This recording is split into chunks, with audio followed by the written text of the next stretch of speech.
So this is the part where you should thank me for not using clickbait thumbnail screens like this. Or like this. I'm really not about drama, and I don't want to watch drama. That's why my title screens and content might be a little too middle of the road, but it's what I do. Maybe that's why I still don't have 1,000 subscribers. I'll figure it out. Well, let's get this party started.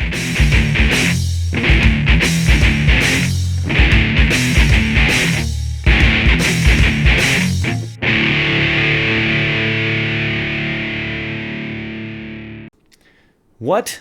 Yet another BMW video? Where's all the Street Glide videos at? Yes, but it's the last Beamer vid for a while. I wrote a whole bunch one day and I've got a whole bunch of footage, and this is the last of it. I was eager to ride the K1600B because the K1600 is the only bike to have ever dethroned the king of the touring bikes, the Honda Goldwing, especially the Gen 5 Goldwing, which was pre-2018. I owned a 2014.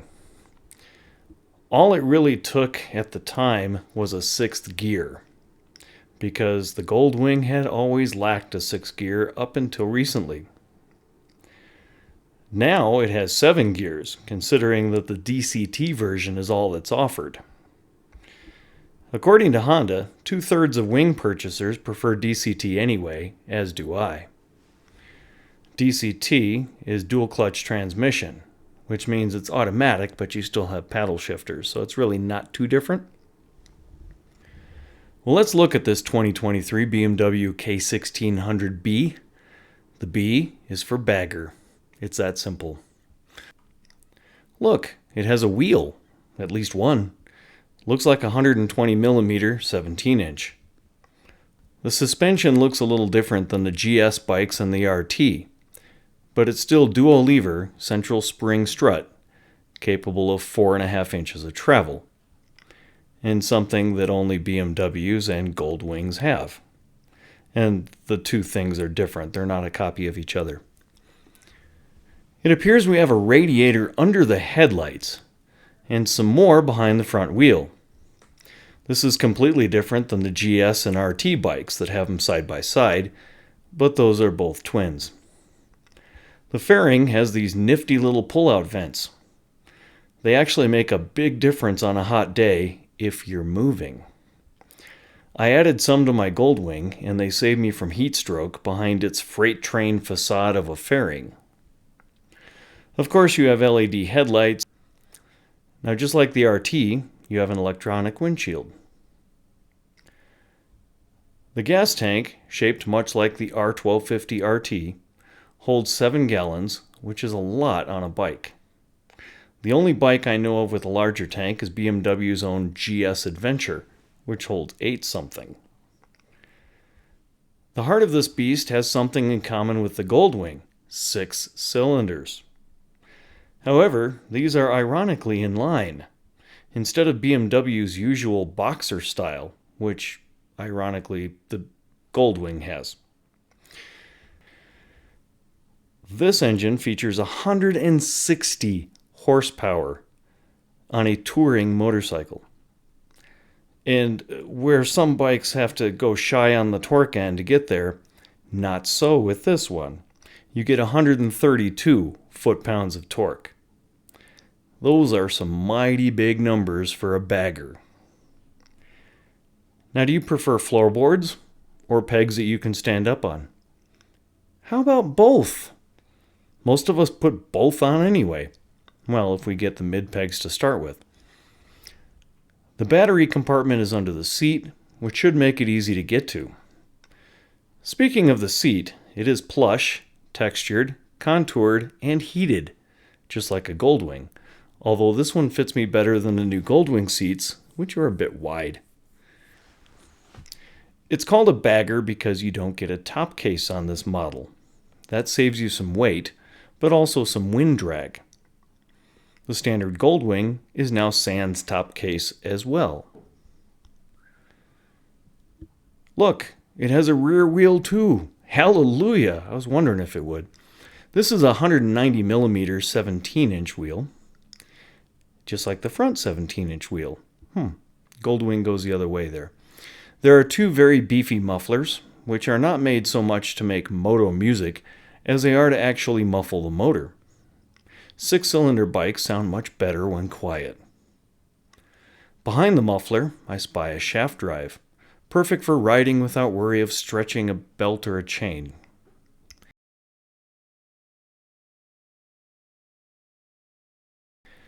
Note that the center stand is included, a rarity on many bikes today.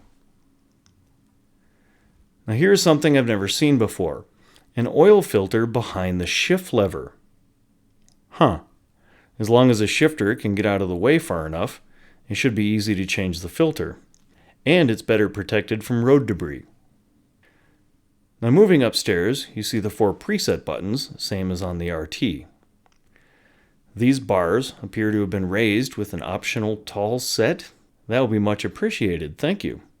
I honestly don't know the story here about these bars. Now on the left grip, notice the reverse button. To my knowledge, there has only been 3 stock two-wheeled motorcycles that have a reverse gear. The Goldwing has had one since 2001, the K1600s, and the now discontinued Victory Vision. The grip switches come from the same parts bin as the R1250 RT, and that's not a bad thing. They work right where they're at.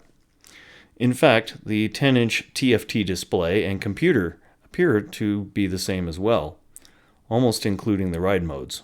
I say almost, because there are only 3 on this. Dynamic, Rain, and Road. Eco mode appears to be missing here. I don't know if you can add it in the menu, or if they just figured the bike is never going to have an eco mode with 6 cylinders. You also get some awesome speakers with Bluetooth connection to your phone and keyless start. I've heard it also has an alarm.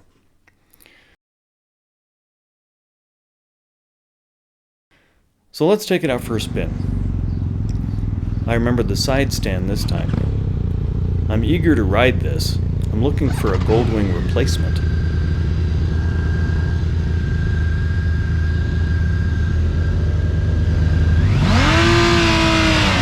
Hello. That's a different rear blade. What the hell was that? It's not a late clutch release. This isn't my first rodeo to a clutch. Here, watch it again, but watch my right wrist relax. Barely, because I didn't record it.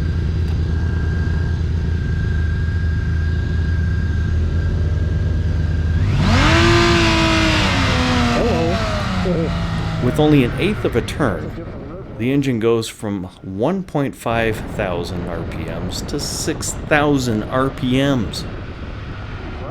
Rewind if you have to, watch the RPM on that. Am I over twisting the throttle? No, I'm barely twisting the throttle. I just got done riding 3 other BMWs and something is weird with this one. Maybe no throttle is required at clutch release. Well, that's counterintuitive to most motorcycle riding. The brakes are good, but the rear feels soft and spongy here. It is a demo bike though. Maybe it's time for new rear pads.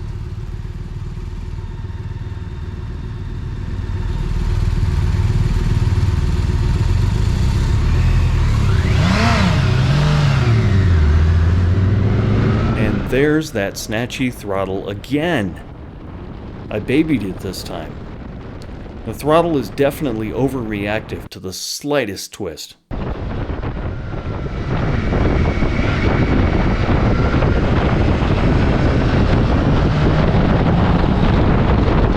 Here's where I raise the windshield to nose level, but the sound of the wind doesn't change much.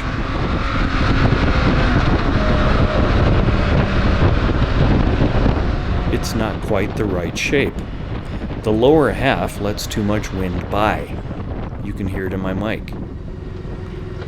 Now, the new Goldwing doesn't quiet down as well as my 2014 Goldwing either, but it's also not this loud on the mic.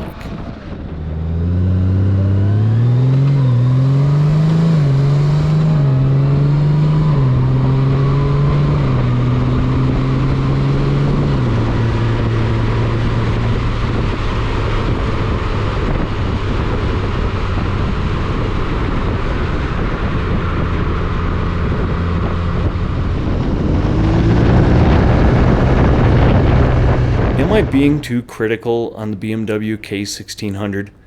I don't think so. That throttle is just sick and wrong. I could get used to it, but then I'll stall out the very next bike I ride. There is usually some consistency in the operation of motorcycles. I mentioned it to the crew, and they told me this is the revised version. It used to be worse.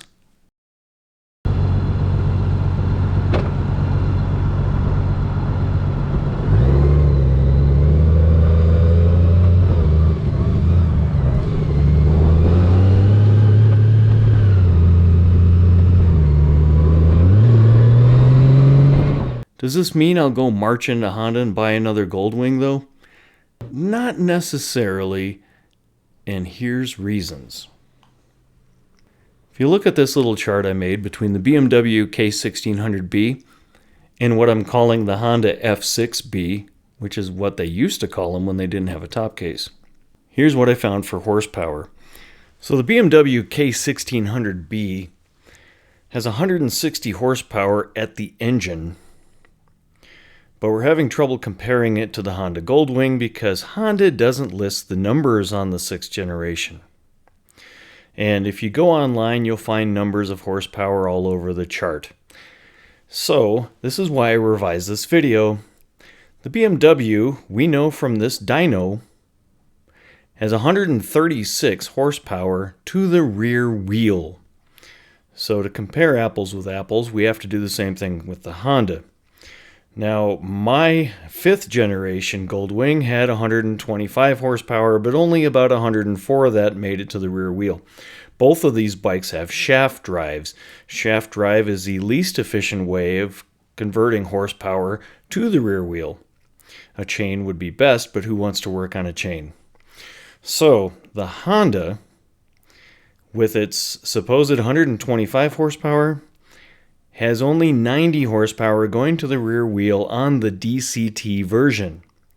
So keep in mind your 125 is being funneled through a shaft drive, but also through a DCT transmission.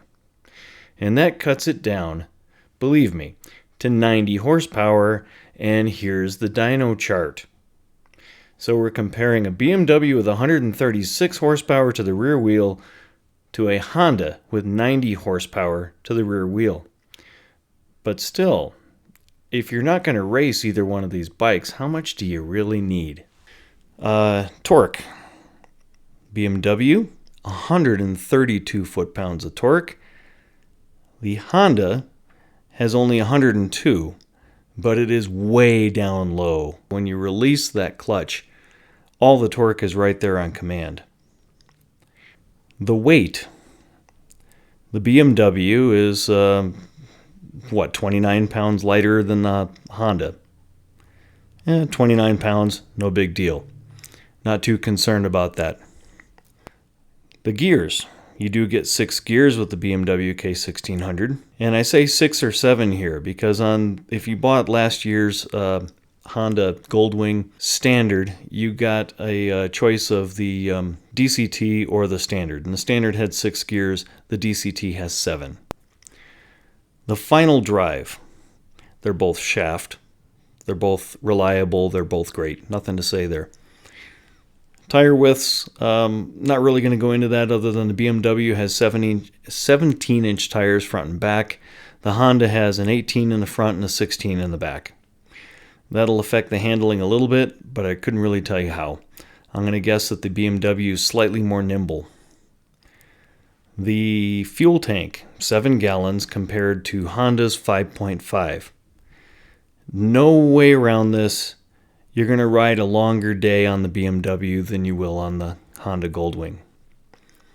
Not listed here, but the miles per gallon of the K1600 is 40. The miles per gallon of the Honda in real life is about 38. Now, top speed. The BMW lists a top speed of 124 miles per hour. And one article says it's limited to that. Other articles you may find will say it's limited even lower. And that may be based on whether you buy these bikes in the US or in Europe. So just going with a top speed of 124, I can tell you from one of my viewers that if you flash this bike, you can get up to 150 miles per hour. Makes a lot more sense. Now, the top speed of the Honda supposedly is estimated at 140 miles per hour. Another one says 130 miles per hour. And a YouTube video shows it's limited to just over 100. I highly suspect the latter, because here in the US, Honda likes to show that you meet the nicest people on a Honda. Usually ones that aren't going 150 miles an hour unless they're on a Fireblade. So, top speed is really subjective to where you bought the bike, I think. And honestly, these are touring machines. How often are you really going to exceed 100 miles an hour? The MSRP. Just got these numbers today. BMW, you're looking at $22,545. Of course, that is not your out the door price. That is just listed MSRP, $22,545. The Honda, $25,600. So you're easily another $3,000 there. The wheelbase. 63.7, we'll just say 64 inches. We'll say the Honda is 67 inches. That's actually long. If you compare them to like Harley Street Glides that I want to say are 59 inches, turn radiuses on a Goldwing, and even the BMW, a Harley Street Glide will kick its butt if you're doing parking lot cones, stuff like that. I don't think either one of these bikes are going to be good cone practice bikes.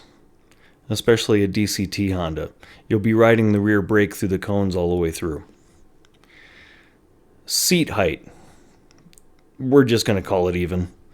They're both basically 29-inch seat height. So ergonomics and seat height on both of them are going to be excellent for long day rides. I'm not going to cut one over the other. Both have exceptionally smooth engines.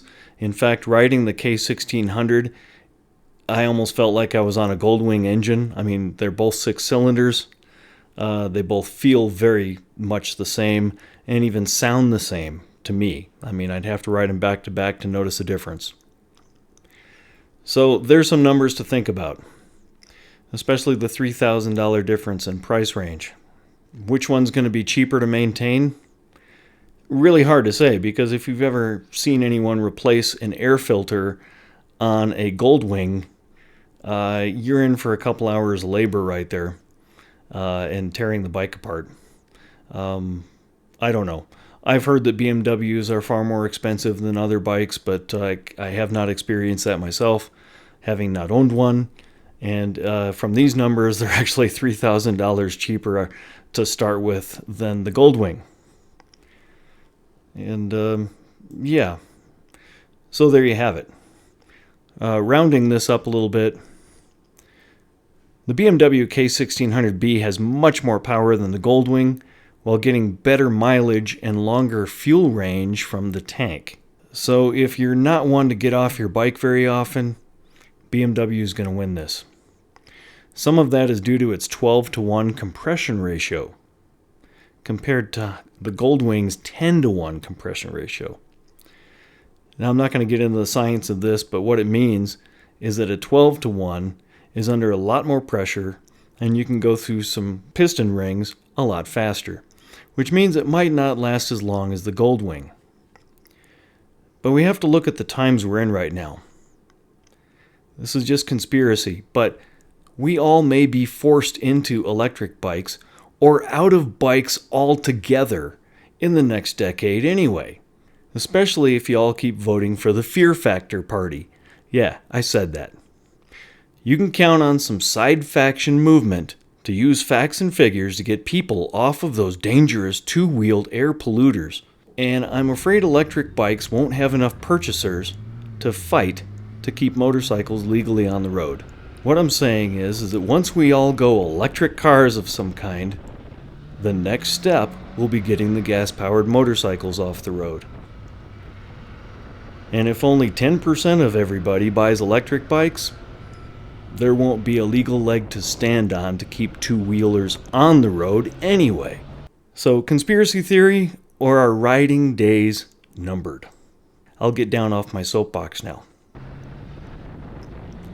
Now, like I said, the seat is initially more comfortable than the Goldwing. The K1600B is a few pounds lighter, and it's cheaper than the Goldwing. So there are certainly some hard thoughts to be thinking when it comes to choosing between the two. I'll need to ride them back to back again before I sell my soul. In the meantime, keep your chin up and your soul close in the curves of life.